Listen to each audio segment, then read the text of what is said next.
ফেরেশতা জান যখন নেয় কবজ করে, আল্লাহ জিজ্ঞাসা করে, আমার বান্দার সন্তানকে কেড়ে এনেছো, তার কলিজার টুকরা ছিঁড়ে এনেছো। গাছের ফল যেমন ছিঁড়ে নিয়ে যায়, মায়ের কোল থেকে সন্তান এভাবে কেড়ে নিয়ে যায়। আজরাইল মা সন্তান কোলে নিয়ে বসে আছে, প্রচন্ড জ্বর, অসুস্থ। মা তার সন্তানকে কপাল ধরছে, চুমু খাচ্ছে, এর মাঝে দেখে সন্তানের নড়াচড়া বন্ধ হয়ে গেছে। তার জান কবজ কে করলো? আজরাইল, আল্লাহর হুকুমে। মা জানে আজরাইল কাজটা এই মাত্র করছে, মালাকুল মউত এটা করেছে। আল্লাহ এর জন্য প্রশ্ন করে, মাযা ক্বাল আবদি, আমার বান্দা মৃত্যুর পর তার সন্তানের কি বলেছে একটু শুনি।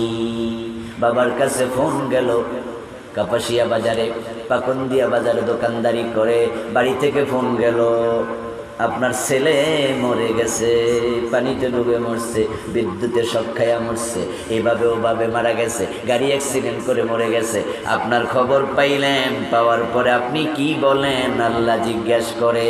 তখন মালাকুল মউত বলে, হামেদা কাওয়াস্তার যা, আপনার বান্দা বড় ভালো বান্দা।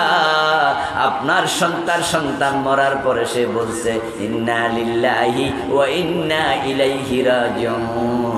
সে বলেছে, আলহামদুলিল্লাহ, আমার রবের সিদ্ধান্ত আমার কোনো দ্বিমত নাই, তিনি যা করেন আমি খুশি।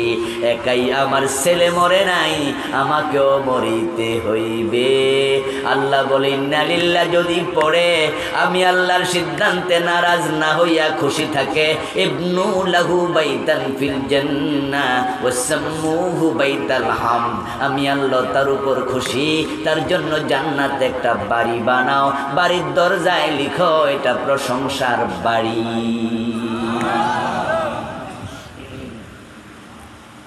এত বড় লস হওয়ার পরে আল্লাহ সিদ্ধান্তে খুশি কয়জনে থাকতে পারে? কয়জন ইন্না লিল্লাহ পড়ে, কয়জনে আলহামদুলিল্লাহ পড়ে? খুব কম।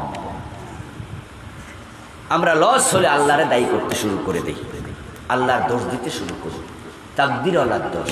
নিজে পাইলে নিজে আল্লাহর কথা ভুলে যায়। ছেলে এসএসসি পরীক্ষায়, আপনার দাখিল পরীক্ষায় প্লাস পাইছে, গোল্ডেন জিপিএ পাইছে, লোকজন জিজ্ঞাসা করে, তুমি এত চমৎকার রেজাল্ট কেমনে করলা? তখন মা বাবা ছেলে মেয়ে সবাই বলতে থাকে, যেই লেখাপড়া করছি। মা বলে, বাবা বলে, ফোলা সারা রাত পড়ছি, 3টা টিচার রাইখা পড়াইছি। পরের বছর যখন ইন্টারমিডিয়েটের রেজাল্ট খারাপ, এবার জিগাইলে কয় তাকদীর খারাপ। তাহলে তাকদীর যে লিখছে হের দোষ, খারাপ হয়েছে। গতবার যে রেজাল্ট ভালো, তাকদীরওয়ালার কথা মনেই নাই, নিজে যা করছে সব। ভালো করলে আমি, আর খারাপ করলে আল্লাহর দোষ।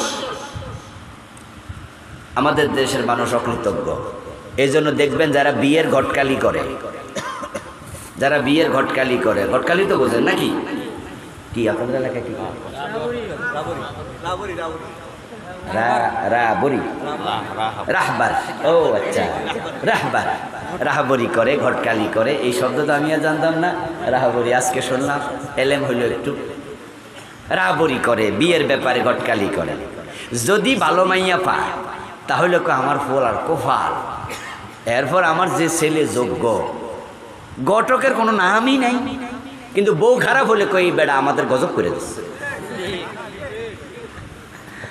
বুঝছেন? খারাপ হইলে ঘটকের দোষ, আর ভালো হইলে ফল আর কোফাল, ছেলের যোগ্যতা। এত অকৃতজ্ঞ হওয়া ভালো না, আল্লাহ অকৃতজ্ঞকে পছন্দ।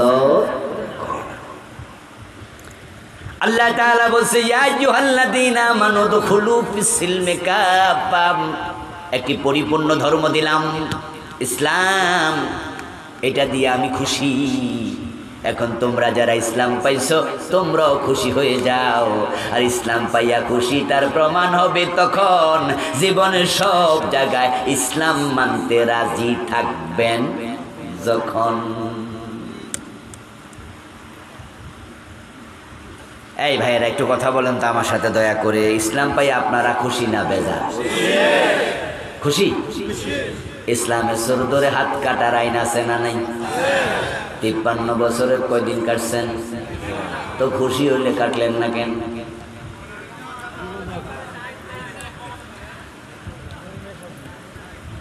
বলবে যে হুজুর চোর ধরে হাত কাটলে চোরে ভাত খাইব কি দিয়া, আর চোর ধরে হাত কাটতে গেলে তো আমাদের অনেক নেতার হাত থাকবে না, কারণ এই দেশের সবচেয়ে বড় চোর হলো রাজনীতিবিদেরা। ওখানে চুরি করে না এমন নেতা আছে, সংখ্যায় খুব। এজন্য আমাদের নেত্রীও তো কয়দিন আগে বলছে যে উনার বাড়ির ফিয়ন 100 কোটি টাকার মালিক। আচ্ছা 400 কি চাকরি করে কামাইছে? ফিয়নের কি বেতন এত হয়? বাস্তবতা কি? যারা সচিব তাদের বেতন হলো 1 লাখ 1.25 লাখ টাকা সর্বসাকুল্যে সব লইয়া, তাও আবার 40% বাড়ি ভাড়া কেটে লাই। তো সচিব হলো চাকরির দিক থেকে সবার পরে সিনিয়র, এর উপরে কোনো চাকরি আর নাই। তো সচিবের বেতন যদি 1 লাখ হয় তাহলে মাসে কয় লাখ? 1। বছরে কয় লাখ হলো? বলেন না, কয় লাখ? তো 5 বছরে 60 লাখ। এইভাবে হিসাব করতে যান, 400 কোটি কি বাড়ির গাছের কথা? হিসাব কোন? আর এ তো ফিয়ন, এ তো সচিব না, তো টাকা ভাই লোক। আমার দোস্ত 1000 কোটি টাকার মালিক, 100 কোটি টাকার মালিক, এদেশে চাকরি করে, পুলিশের কনস্টেবল, পুলিশের ওসি, কানাডায় বাড়ি বানাইছে, এমন ঘটনাও। এই যে আমাদের বেনজির একটা ছিল না, আসলেও বেনজির, কোন নজির আর নাই, বেমেসাল বেনজির। হের আমেরিকায় বাড়ি যে কয় ডজন আছে কন্যা কুলাইতে পারবেন না। আমার দোস্ত বেতন পায় কত, কিন্তু আমেরিকায় বাড়ি, কানাডায় বেগম পাড়া বানাইছে দেশের নেতারা, এদেশের চাকরিওয়ালারা। টাকা কোথায় পেল? টাকা আপনার দেশের টাকা। 100 কোটি টাকা যদি কোনো রাস্তায় বাজেট হয়, শুরুতেই বড় পিসার 5%, 5 কোটি হে একাই পায়। 100 কোটি আমি 5% করছি, কেডা জানি আরো বেশি ফেস লাগাই বয়ে দিচ্ছে। ধরেন না ভাই 5 কোটি জায়গায় নাই, 10% হলো 10 কোটি জায়গায় নাই। 10 কোটি টাকা আপনি বাড়ির কাছের কথা, ও বেটা এক সিগনেচারে নিয়ে নেয়। এরপর অমুকে নেয় তমুকে নেয়, নিতে নিতে যখন দেখে যিনি কন্ট্রাক্টর, আমি দিতে দিতে 30% শেষ, রইল আর 70 কোটি। তাহলে তারা যদি খাইতে পারে, আমি দোষ করছি কি?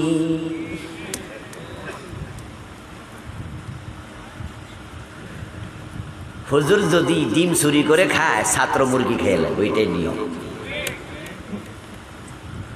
ছাত্র হুজুরের সাথে চলে, পীর সাহেবের সাথে মুরিদ চলে। এখন যদি মুরিদের টের পায় যে পীর সাহেব মানুষের কাছে ডাব চুরি করে খায়, মুরিদ নারিকেল শোকাও শুরু করে। এটা নিয়ম, এটা নিয়ম। যখন সেখানে 10 কোটি শেষ, 5 কোটি শেষ, 10%, পরে দেখা যায় নামতে নামতে নামতে নামতে 100 কোটি টাকার কাজ 30 কোটিও হয় না, যার কারণে তো রাস্তা শেষ হওয়ার আগে চামড়া থাকে না। এখন প্রশ্ন কোথায় জানেন? প্রশ্ন হলো এই 100 কোটি টাকা আসলো কোত্থেকে? 100 কোটি টাকা হলো আপনার ট্যাক্স, আপনার ভ্যাট, আমাদের টাকা। এই যে আপনাদের কাপাসিয়া পার হয়ে আইছি, ওখানে একটা সেতু আছে, আমার প্রাইভেট কারে 25 টাকা টোল নিচ্ছে। যমুনা ব্রিজে 500 টাকা নেয়। নতুন যেটা হয়েছে পদ্মা 750 টাকা নেয়, এটা ছোট্ট প্রাইভেট কার। আর ট্রাক 3000, 5000। একদিনে কত হাজার গাড়ি যায়, কত কোটি টাকা ওঠে একদিনে। সবগুলো টাকা পাবলিকের, পাবলিকের না। আপনার মোবাইলে যদি আপনি 100 টাকা ঢুকান, জায়গায় 15 টাকা এটা নিয়ে যাবে, যোগ হবে 85 টাকা, 15 টাকা সাথে সাথে ব্যাট হিসেবে। আপনি 1 লক্ষ টাকা কামালেন, সরকারকে দেখাবেন, 15% ট্যাক্স দেবেন। খরচে 15% ভ্যাট দেবেন, 15 30, 100 টাকা কামাইলে সরকার 30 টাকা নিয়ে যায়। এভাবে সরকারের ব্যাংকে জমা হতে হতে হতে তখন সেখান থেকে 100 কোটি টাকার বাজেট হলো আপনার পাকুন্দিয়া রাস্তা, কাজ হলো 30 কোটি, সেখান থেকে 70 কোটি খাইল এই চোরগুলা। ওদের হাত কেন কাটবেন না, কেন কাটবেন না? যারা চোরের হাত কাটার পক্ষে না, বুঝতে হবে তারাও চোরের সহযোগী।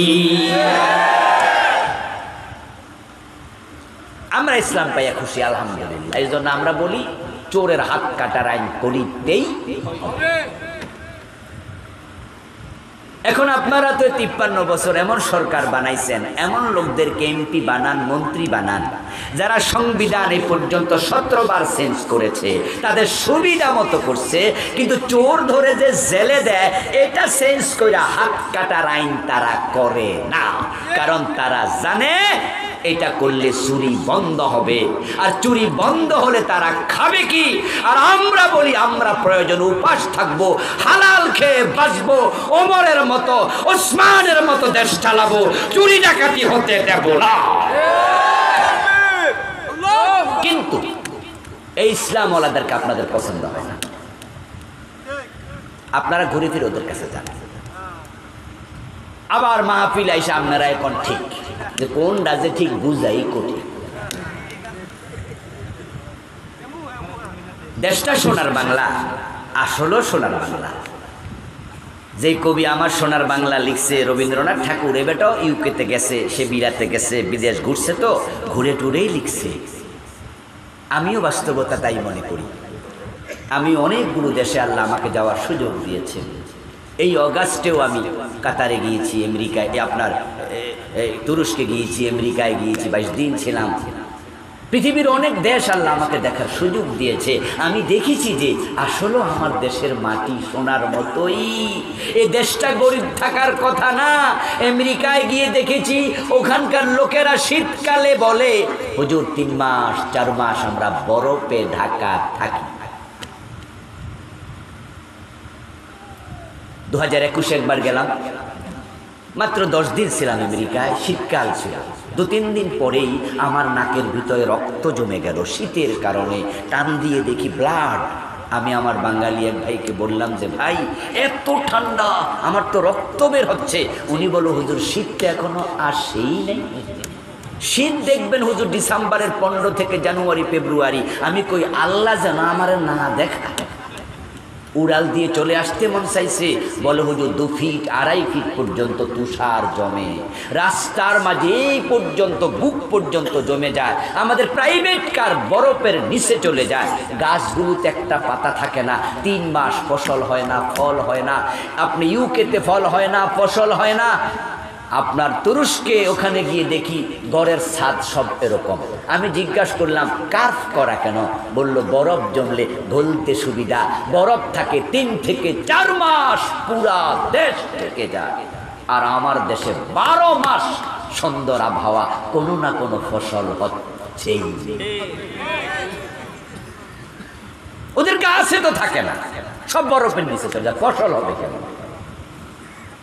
আমার দেশের আবহাওয়া কি চমৎকার পরিবেশ। সৌদি আরবে যারা গেছেন, যারা দুবাইতে গেছেন, কমপক্ষে দুবাই যদি যান, সৌদি আরবে যান, তাও দেখবেন যে গাছের তলায় 5 লাইন। সকালে একবার পানি দেয়, বিকালে আরেকবার পানি দেয়। পানি না দিলে গাছ বাঁচে না। আর আমার দেশে আম খাইয়া আমের বিচি ফেলে দেন, নিজে নিজে গাছ হইয়া কদিন পরে আম ধরা শুরু করে। কি আবহাওয়া, কি পরিবেশ, কি মাটি। লাউ খাবেন অথবা লাউ ফসা ফেলে দেন, পাখিতে খাবে। ওই লাউয়ের দানা পাখি পায়খানা করে ফেলে, এইটাই আবার দেখা যায় গাছ হইয়া লাউ ধরে নেয়। কি আজি। কিন্তু দেশটা গরিবের কাতারে, শুধুমাত্র এই চোরগুলার কারণে, এই সাটার দলের। বঙ্গবন্ধু বড় স্বপ্ন নিয়ে সোনার বাংলা করতে চাইছিলেন। এবারের সংগ্রাম, স্বাধীনতার সংগ্রাম, এবারের সংগ্রাম, মুক্তির সংগ্রাম, 7ই মার্চের সে ভাষণ জীবনের ঝুঁকি নিয়ে দিয়েছেন। স্বাধীনতার ঘোষণা করা জিয়াউর রহমানের কণ্ঠে সহজ বিষয় ছিল না। দেশটা স্বাধীন না হলে এই বঙ্গবন্ধু জিয়াকে পাকিস্তানিরা ফাঁসি দিত, রাষ্ট্রদ্রোহ মামলা দিত। তার শখ ছিল দেশটা ভালো করার, পারেনি। কেমনে পারবে? শেখ মুজিবুর রহমান তিনি 1 থেকে 1.5 বছরের ব্যবধানে বললেন, আফসোস, মানুষ পায় স্বর্ণের খনি, আমি পাইছি চোরের। উনি বলছেন ওনার ডানে চোর, বামে চোর, সামনে চোর, পিছনে চোর। আমি বলি চোরগুলো এখন আর চোর নাই, এক একটা ডাকাইত হয়ে গেছে। আমার দোস্ত, এখন যদি আপনি চান ইসলাম পেয়ে খুশি হতে, ইসলামের সৌন্দর্য দেখে আপ্লুত হতে, তাহলে আপনি ইসলামের আইনগুলোর পক্ষে চলে আসেন। আমরা বলি ইসলাম পেয়ে খুশি, জেনা করলে 100 বেত লাগাতে হবে, বিবাহিত হলে পাথর মারতে হবে, এমন আইন ইসলামে আছে না নাই? ইসলাম পাইয়া যদি খুশি হন, 53 বছরে পাথর মারছেন কয়জন? মদ পান করলে 80 বেত দিতে হবে। হযরত ওমর নিজের ছেলে আবু শামাকেও ছাড় দেয় নাই। 80 বেত লাগানোর আইন ইসলামে আছে, কিন্তু বাংলাদেশে আমরা 53 বছরে একজন মদখোরকে 80 বেত লাগাই নাই। ইসলাম পেয়ে যদি খুশি হন, ইসলাম আপনাকে মানতে হবে, না হয় আল্লাহ আপনার সাথে ডিলিংস ভালো করবে না।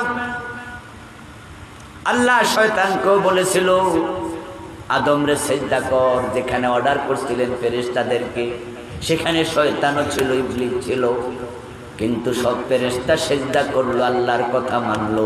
মানে নাই একজন, সে হলো ইবলিস। যে মানে নাই সে পুরস্কৃত হলো না, তিরস্কৃত। তার ঈমান থাকলো না, গেল। জান্নাতের সীমায় থাকতে পারলো না, বের করা হলো। তো আল্লাহর একটা আদেশ মানে নাই, আল্লাহ ইবলিসকে লাঞ্ছিত করে বের করে দিলেন। আর আমরা ডজন ডজন মানি না, জান্নাতে যাওয়ার স্বপ্ন দেখি কেমনে? এবার কিন্তু একটা সুযোগ আসছে, এই সুযোগটা বাংলাদেশে 53 বছরে আর আসে নাই। 72-তে সংবিধান লেখা হয়। এই মাইকল আওয়াজ বাড়াই দাও। 72-তে সংবিধান লেখা হয়। এই সংবিধান লেখার পরে 17 বার এ পর্যন্ত সংবিধান চেঞ্জ হলো, কিন্তু সংবিধানের মূল ধারাগুলো কোনো চেঞ্জ হয়নি।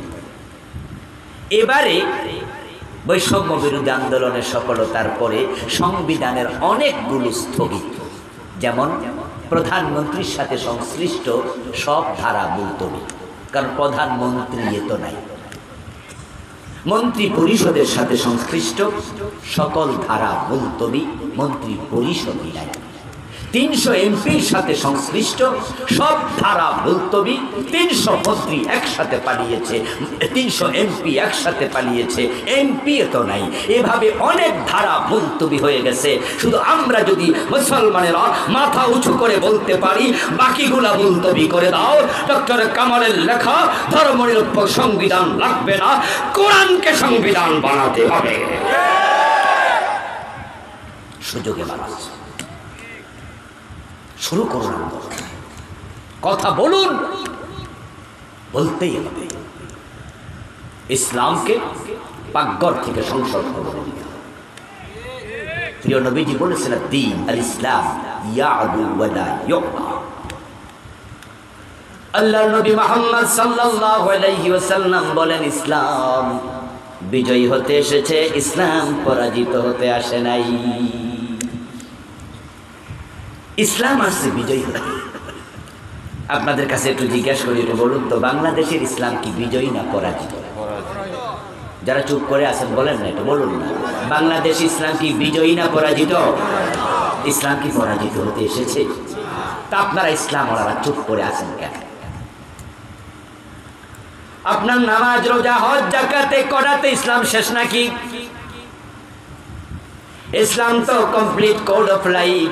এজন্য আল্লাহ বলেন, খুলু ফিস-সিলমি কাফা, ইসলামে পরিপূর্ণ প্রবেশ করো। আংশিক ইসলাম মানার কোনো অনুমতি নাই। অর্ধেকটা জিনিস চলে না। আমরা অর্ধেক ইসলাম পেয়ে খুশি, আছে তো, নামাজ তো করি, রোজা তো রাখি। অর্ধেক জিনিস চলে না। আপনি 500 টাকার নোট মাঝখানে ছিঁড়ে বাজারে নেন তো চলবে? 1000 টাকার নোট, ওইটা চলবে না, চলবে না। আপনি বলবেন যে হুজুর রিক্স আছে, খরচ হবে 100 টাকার, 1000 টাকার নোট নিয়ে যাব, বাজারে যদি পকেট মাইন নিয়ে যায়, এজন্য মাঝখানে ছিঁড়ে তারপর আমি অর্ধেকটা নিলাম, পকেট মাইন নিল, বাকি অর্ধেক তো নিরাপদে আছে, দোকানদারকে দিলে হে হাসবে, বলবে চাচা বাকিটা কই।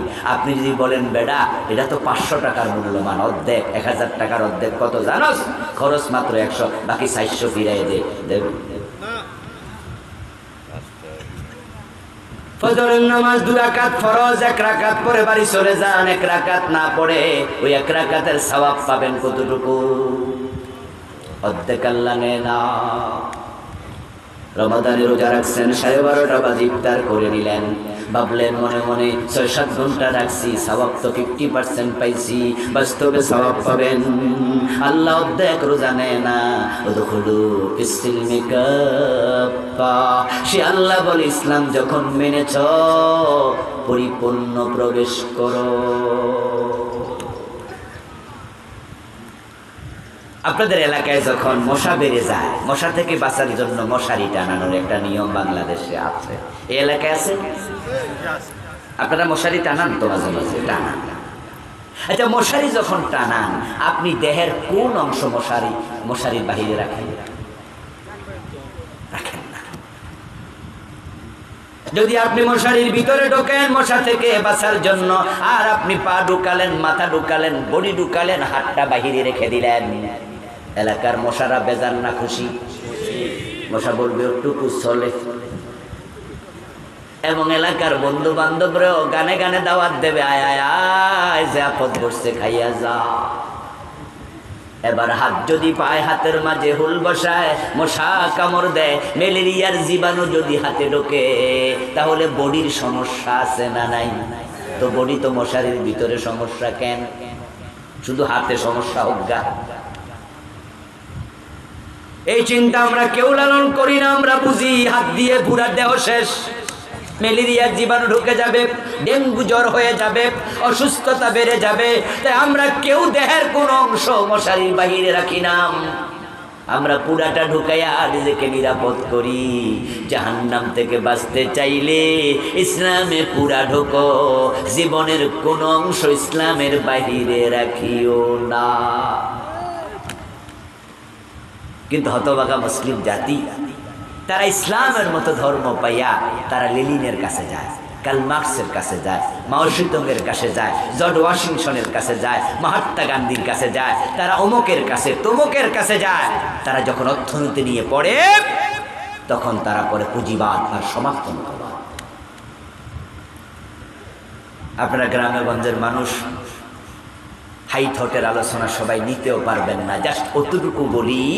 অর্থনীতি আমাদের যে ইউনিভার্সিটি, ঢাকা, চিটাং, রাজশাহী, আপনাদের এই যে এখানে কিশোরগঞ্জে একটা বড় কলেজ আছে না, কি নাম, গুরুদয়াল কলেজ, ওখানে অর্থনীতির সাবজেক্ট আছে, অনার্স লেভেলে অর্থনীতি পড়ায়।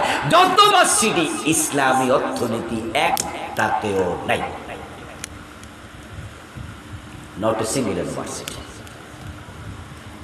মুসলমানের সন্তান, মুসলমানের দেশের বিশ্ববিদ্যালয়, অর্থনীতি পড়েও মুসলিমদের, তারা ইসলামের অর্থনীতি পড়ে না, মানা দূরের কথা, তারা জানে না ইসলামী অর্থনীতি কি। আপনাদের কাছে আমার প্রশ্ন, ইসলাম যদি পরিপূর্ণ ধর্ম হয়, ইসলামে অর্থনীতি আছে না নাই? তো না থাকলে পরিপূর্ণ হলো কি দিয়া? বরং ইসলামী অর্থনীতি হলো শান্তির অর্থনীতি, যেটা আমরা দেখেছি ইসলাম যখন জাহেলিয়াতের যুগে অর্থনীতি কায়েম করছে, ইসলামেরটা এতটা বৈষম্যহীনতা এসেছে, এতটা অর্থনৈতিক সলভেন্সি এসেছে। ওমরের যুগে জাকাত বিভাগের কর্মচারী জাকাতের টাকা কাঁধে নিয়ে হাঁটে, জাকাত খাওয়ার মতো লোক আর নাই। বরং আমাদের পুঁজিবাদী অর্থনীতি আমাদেরকে দিন দিন গরিব বানাচ্ছে। সমাজতন্ত্র তো মাঠে মরে গেছে। পুঁজিবাদী অর্থনীতি সুদ, ঘোষ, হালাল হারাম কিচ্ছু বিচার নাই। টাকা কামাও, টাকা কামাও, তোমার টাকার মালিক তুমি। তাই 2.5 বছর যাওয়ার পর 2.5% টাকা দিতে হবে। না না, দরকার নাই, টাকা আরো জমাও। ইসলামী অর্থনীতি হলো টাকা কামাইবা হালাল ভাবে, ব্যয় করবা আল্লাহর পথে এবং চিন্তা ভাবনা করে অপচয় করো না, হারাম খাতে ব্যয় করো না। আর বছর যখন যাবে তখন 2.5 টাকার মালিক তুমি থাকবা না, 2.5 টাকার মালিক হয়ে যাবে এলাকার গরিব মানুষেরা। وفي أنفسهم وفي أموالهم حق للسائل والمحروم। তোমরা যারা ধনী তোমাদের মালের মাঝে আমি আল্লাহ গরিবের অংশ ঢুকাইয়া দিছি। রাষ্ট্রকে আল্লাহ বলেছে আল্লাযীনা ইম্মাক্কান্নাহুম ফিল আরদ আকামুস সালাত ওয়া আতাউজ যাকাত। রাষ্ট্র যখন মুসলমান চালাবে, নামাজের আইন করে মানুষকে নামাজ পড়তে বাধ্য করবে এবং যাকাতের আইন করে যাকাত তুলবে, এটা রাষ্ট্রের দায়িত্ব। তুখাযু মিন আগনিয়াইহিম ফাতুরাদ্দু ইলা ফুকারাইহিম। ধনীদেরকে বলবে যাকাত দিতেই হবে, না দিলে পুলিশ ধরে নিয়ে যাবে, তোমার ব্যবসার লাইসেন্স বাতিল করা হবে। আর গরিবের মাঝে রাষ্ট্র বন্টন করবে, এমন ভাবে বন্টন করবে 1 বছর যাকাত দিলে পরের বছর যেন না লাগে, বরং যাকাতের টাকা দিয়া ব্যবসা বাণিজ্য এমন ভাবে করতে রাষ্ট্র তদারকি করবে, পরের বছর যেন গতবারে যে যাকাত খাইছে সে নিজে যাকাত দিতে পারে। হযরত ওমরের সময় এত চমৎকার বিল বন্টন হয়েছিল। ইসলামের সেরা শাসক হযরত ওমর, ওনার শাসনামলে এতটাই বৈষম্যহীনতা, শান্তি স্থিতিশীলতা কায়েম হয়েছিল যে ওনার শাসনামলে পৃথিবীর বিভিন্ন রাষ্ট্র থেকে প্রতিনিধিরা আসতো মদিনা ইসলামী রাষ্ট্রের শান্তি দেখার জন্য। কেমনে শান্তি প্রতিষ্ঠিত হলো এসে তারা দেখেছে ওমর তার ঘরে নাই, খুঁজেছে ওমর কই, লোকজন দেখিয়েছে ওমর তো বিচার আচার করার জন্য স্বাভাবিকত ওনার অফিসে থাকে, ওনার অফিস মসজিদে নববী। তারা ভাবলো নিশ্চয়ই মসজিদে নববী বিশাল আলিশান বিল্ডিং হবে, গিয়ে দেখে খেজুর পাতার চালি। অবাক, এই বুঝি তোমাদের দেশের প্রেসিডেন্টের অফিস? বলে হ্যাঁ, আমাদের মসজিদ, এটাই ইসলামী রাষ্ট্রের অফিস, এটাই গণভবন, এটাই বঙ্গভবন। মসজিদ শুধু নামাজের জায়গা না, আজানের মাঝে আছে হাইয়া আলাস সালাহ, তারপরে কি বলেন বলেন বলেন, এরপরে একটা কি? হ্যাঁ, আমরা তো শুধু নামাজের জায়গা বানাইছি, বরং আমরা লিখে দিয়েছি মসজিদে দুনিয়াবি কথা বলা নিষেধ, হারাম। অথচ ইসলাম বলেছে এটা হাইয়া আলাস সালাহ, এটা নামাজের জন্য আসো, নামাজের পরে হাইয়া আলাল ফালাহ, বাকি সময় এই মসজিদকে কল্যাণমূলক কাজে লাগাও। আচ্ছা, আপনাদের এলাকায় যে সমস্ত বিচার আচার হয়, গ্রাম্য বিচার, সালিশ, দরবার, ওখানে গোশ খাইয়া বিচার উল্টাইয়া দেয় এমন বিচারের জন্য বিচারক আছে কিনা?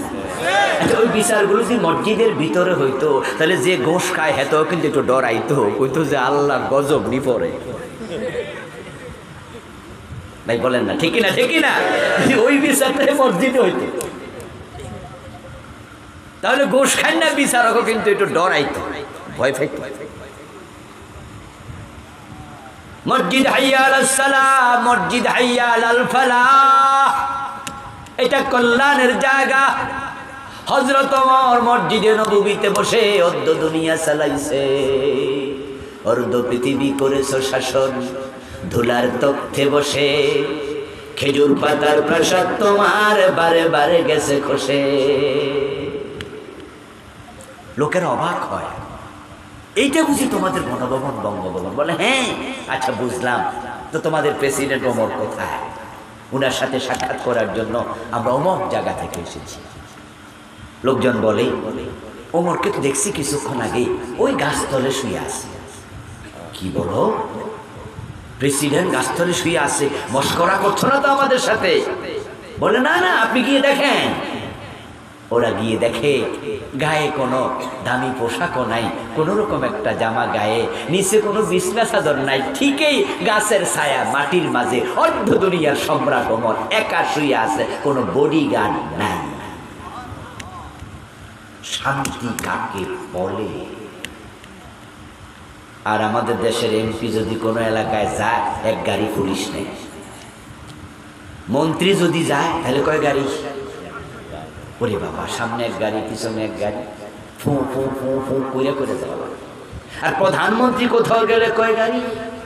হিসাব। এক সপ্তাহ আগ থেকে কুত্তা পাঠাইয়া, কি কুত্তা এরি কি নাম দিছে, ডগ স্কোয়াড,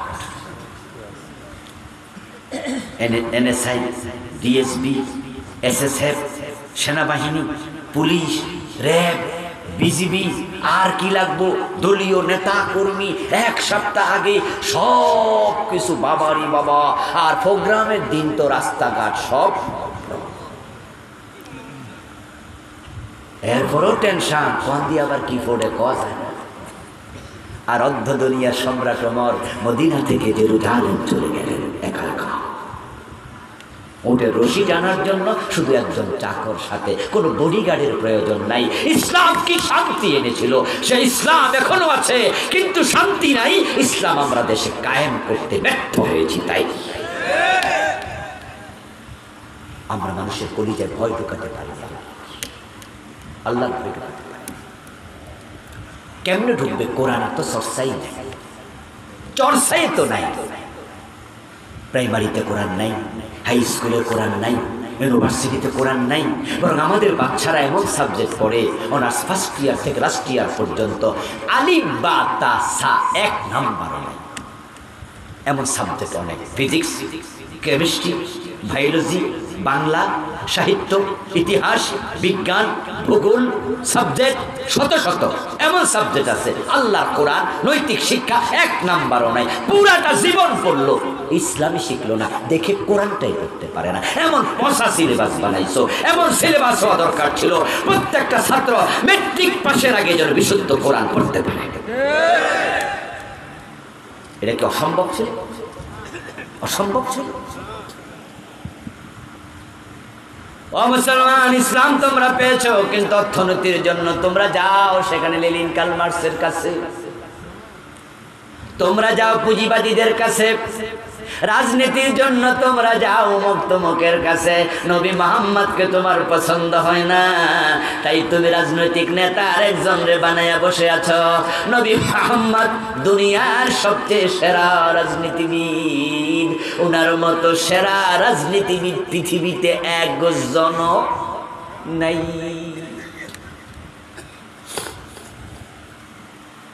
জাকাতুম আল ঈমান মান রাদিয়া বিল্লাহি রাব্বান ওয়া বিল ইসলামি দীনা ওয়া বিমুহাম্মাদিন নাবিয়্যান ওয়া রাসূলা। ইসলামের স্বাদ সেই পাবে, ঈমানের স্বাদ সেই পাবে যে আল্লাহকে রব হিসাবে পাইয়া খুশি, ইসলামকে দ্বীন হিসাবে পাইয়া খুশি, নবী মুহাম্মদকে রাসূল হিসাবে, নেতা হিসাবে পেয়ে খুশি। আচ্ছা আপনারা বলুন তো, রাসূল থাকতে আর কোন নেতা দরকার আছে? অন্য সব নেতাকে আমরা রাসূলকে দিয়ে যাচাই করব। রাসূলের সাথে চরিত্র মিলবে না, আমরা তাকে নেতা মানি না। এখনো আলহামদুলিল্লাহ মসজিদের ইমাম যখন আমরা নেই, তখন আমরা দেখি তার দাড়ি আছে কিনা, আমরা দেখি সে টাকনুর নিচে কাপড় পরে কিনা, আমরা দেখি তার তেলাওয়াত বিশুদ্ধ কিনা। উনি যখন নামাজ পড়ে 2 রাকাত, আমরা তখন দেখি সুন্নাহ মোতাবেক পড়ে কিনা, ইমামের বউ পর্দা করে কিনা। ইমাম মানি নেতা। মসজিদ তো ছোট, এখানে 20 হাত, ওখানে 20 হাত, এদিকে 50 হাত, ওদিকে 50 হাত, মাত্র 50 হাত, 100 হাত। মসজিদের নেতা বানাতে রাসূলের সাথে যদি মিলাতে হয়, পুরা থানা, পুরা উপজেলার এমপি বানানোর সময়, নেতা বানানোর সময় রাসূলের সাথে মিলানো দরকার আছে না নাই?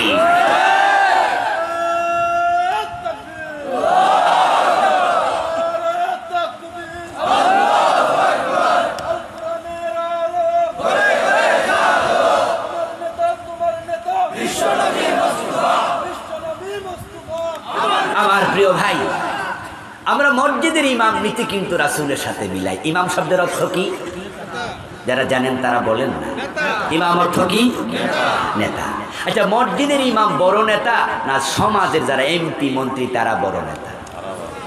হ্যাঁ, কারণ মসজিদের ইমামের অধীনে মানুষ থাকে কতজন? 500, 700, 1000, 2000।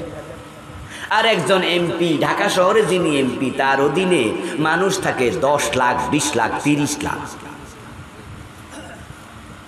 আর আপনাদের এলাকার যিনি ইমাম হবে, নেতা হবে, এমপি হবে, এই পাকুন্দিয়া এবং কটিয়াদি 2 আসনে মিলে মানুষ তো 5 লাখের নিচে হওয়ার কথা নয়, 4-5 লাখ। যদি 100-200 ইমামকে আপনি সুন্নাহ মিলায়া নেন, 5 লাখের ইমামকে কি রাসূলের সাথে মিলানো উচিত নয়? কিন্তু আপনি কি মিলিয়েছেন? ইসলাম পেয়ে খুশি আপনারা কইল কেন? এগুলো আপনার দ্বিচারিতা। বরং মুসলমান মা বাবার ঘরে জন্ম নিয়ে আপনি বিপদে পড়ছেন, যে ইসলাম মানি না এটা কোয়ার সুযোগও নাই। এই জন্য বেনামাজিরই জিগাইবেন, এই বেনামাজি যাই হোক না কেন ইসলাম পাইয়া খুশি, হেও কইব হ্যাঁ অনেক খুশি, নামাজ পড়ে না হেও খুশি। মানে কি ভাইয়া খুশি বোঝে না, কি যে বোঝে না এইটাও বোঝে। ও দোস্ত, মসজিদের যে ইমামকে রাসূলের সুন্নাহর সাথে মিলাইয়া দিলেন বা ইমাম বানা নিলেন, আচ্ছা আপনারা যারা দাড়ি কামান, মসজিদে জুমার দিন গিয়ে দেখেন আপনার ইমামও দাড়ি কামাইছে, হের পিছনে নামাজ পড়বেন নি? যার দাড়ি নাই হেও পড়বো না, হে কব এ হুজুর চলবো না। তো তোমার যে দাড়ি নাই কব আমি হইলাম মুসল্লি, আমার চলে, হুজুরে চলবো, বলবে না? বলবে না? আচ্ছা আপনার ইমাম যদি বিড়ি টানে, আপনি কি তার উপর ভক্তি শ্রদ্ধা রাখিয়া ইমামতিতে রাখবেন? বিড়িটা নয় না, মুসল্লি বিরোধিতা করবে যে এইটা চলবো না। রাষ্ট্রের নেতা মদ খায়, মদের ব্যবসা করে, সুদী ব্যাংকের এমডি, সুদী ব্যাংকের মালিক, এমন লোকেরও রাষ্ট্রের নেতা বানায়। অথচ সুদ খেলে 73টা গুনাহ, সবচেয়ে ছোটটা হলো মায়ের সাথে জিনা। ও দোস্ত, আপনার যে মসজিদের ইমাম, উনার কাছে কত টাকা বাজেট আসে? আচ্ছা মসজিদের ইমাম হুজুরের হাতে কি কোনো বাজেট মাজার আসেনি? কাবিখা খাদ্যের বিনিময়ে কর্মসূচি, গম, রাস্তা করার টাকা। মসজিদের ইমামের কাছে কাবিখা নাই, রাস্তার টাকা নাই, কিছু নাই। বরং মসজিদে যে দান বাক্সা চালায়, এটা চাবিও ইমামের কাছে নাই, এটাও কেশিয়ারের কাছে। এরপরও ইমাম রে এত যাচাই করেন, রাসূল রে মানিনি, আল্লাহ রে মানিনি, তাকওয়া আসেনি, ইসলাম মানিনি। আর যার হাতে কোটি কোটি টাকার বাজেট, ওর তাকওয়া আছে কিনা যাচাই দরকার আছে না নাই? যেহেতু যাচাই করেন না, না বুঝা নেতা বানান, তাই মানুষের টাকা খাইয়া নেয়। হে কই যা, তোরা যেমন আমিও তেমন। সৌদি আরব থেকে আসছে, আসার পথে একটা লম্বা জামা আনছে। সৌদি আরবে কিন্তু যারা একবারে মূর্খ, তারাও কিন্তু লম্বা জামা পরে। ওই দেশি যারা জন্মগতভাবে সৌদি আরবে জুব্বা, এটা ওদের রাষ্ট্রীয় পোশাক, ওরা পরে একবারে মাটি পর্যন্ত পরে লাগে। 4-5টা আইটা গেলে এলাকা ঝাড়ু দেয়া লাগে না। তো এখন বাংলাদেশে এক লোক চাকরি করতে যায়, হেও এখানে ওদেরকে দেখে দেখে জুব্বা পরে। মূর্খ মানুষ চাকরি করতে গেছে, দেশে আসতে জুব্বা একটা কিনে আছে।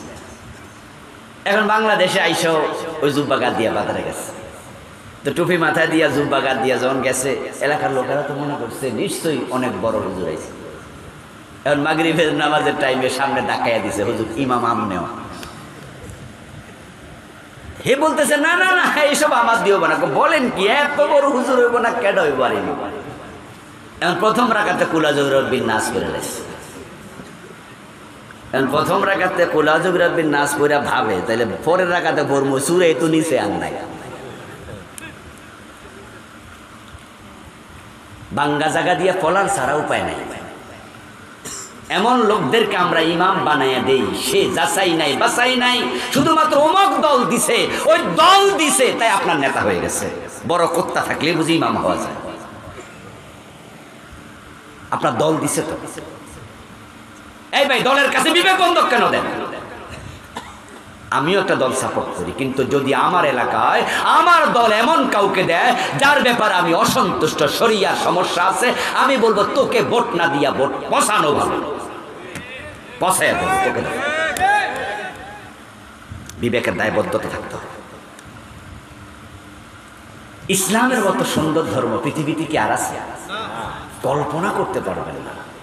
এই ধর্ম, আমাদের দিন কত সুন্দর, প্রতিটা অঙ্গ সুন্দর, গোলাপ ফুল সে আরো বেশি সুন্দর। গোলাপ ফুল তো দেখেছেন, পাপড়ির দিকে তাকালে চোখ জুড়ে যায়, কি সুন্দর পাপড়ি। নাকের কাছে আনলে মন জুড়ে যায়, কি মৌ গন্ধ। চাপ দিলে আতর বের হয়, প্রতিটা অঙ্গ সুন্দর। কিন্তু সে গোলাপ যদি কলির ভিতরে থাকে তাহলে দেখতেও সুন্দর না, গন্ধ থাকে না, চাপলে আতর বের হয় না। যদি তুমি সৌন্দর্য দেখতে চাও, তার সুগন্ধ পেতে চাও, আতর বের করতে চাও, তাহলে গোলাপকে ফুটতে দাও। ইসলামের সৌন্দর্য শুনেছেন, চোখে দেখেননি। দেখতে যদি চান, ইসলামকে, কোরআনকে মসজিদ থেকে সংসদ পর্যন্ত নিয়ে যাও, সমাজে কায়েম ওমরের যুগের মতো মানুষ দেখতে আসবে। ইসলামের পুরো সৌন্দর্য আমেরিকার তারা নিয়ে গেছে, ইউরোপের তারা নিয়ে গেছে। আমরা মুসলিম কিন্তু ইসলাম মানি না, তারা অমুসলিম, তারা ইসলাম মানে, তাই তারা শান্তিতে আছে, আমরাও শান্তিতে। আমি বারাক ওবামার বাড়িতে গিয়েছিলাম, আমেরিকার সাবেক দুইবারের প্রেসিডেন্ট। ওনার বাড়ি হলো জর্জ ওয়াশিংটন সিটিতে, ওয়াশিংটন সিটি, জর্জ ওয়াশিংটনের নাম। তার বাড়ি রাস্তার পাশে। তো আমাকে যে ড্রাইভার বাঙালি ছিল, তিনি যাওয়ার পথে বললেন যে হুজুর সামনেই বারাক ওবামার বাড়ি। আমি বললাম দারুণ তো, দাঁড়াবেন একটু দেখব। গিয়ে দেখি 2.5 তলা একটা বাড়ি। আমি আশ্চর্য হলাম, আমেরিকার দুইবার 8 বছরের প্রেসিডেন্ট, যে দেশে বাঙালি যারা শ্রমিকের চাকরি করে তারাও 5 লাখ টাকা মাসে কামানো কোনো ব্যাপার না, আর ওই দেশের 8 বছরের প্রেসিডেন্ট 2.5 তলা বাড়ি, কি বলে? তখন আমার উনি বলল, এই দেশের প্রেসিডেন্ট কি আমাদের দেশের মতো নাকি যে সামনে পাইলে চুরি করব? সরকারি বেতন যায়, আসছে বেশি কামাই কোথায় তার?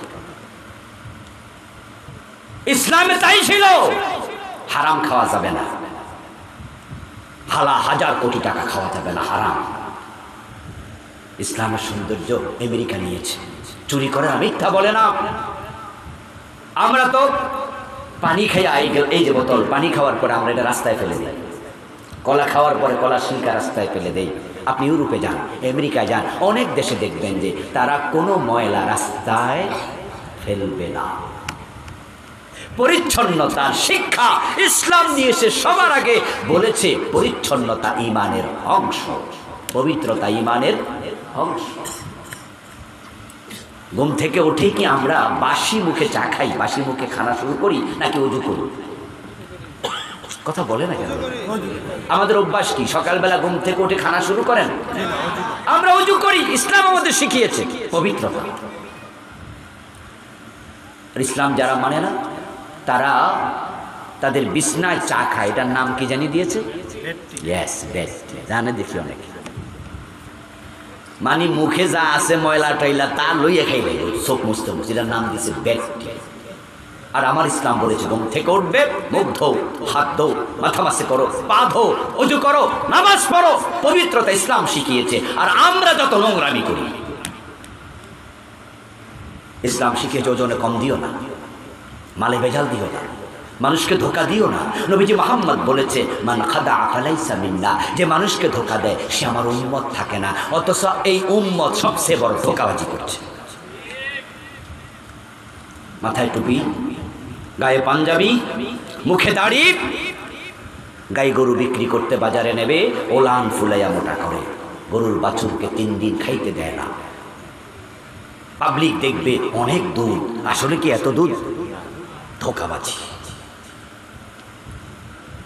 ইসলাম তারা বোঝে, তারা এসব করে না।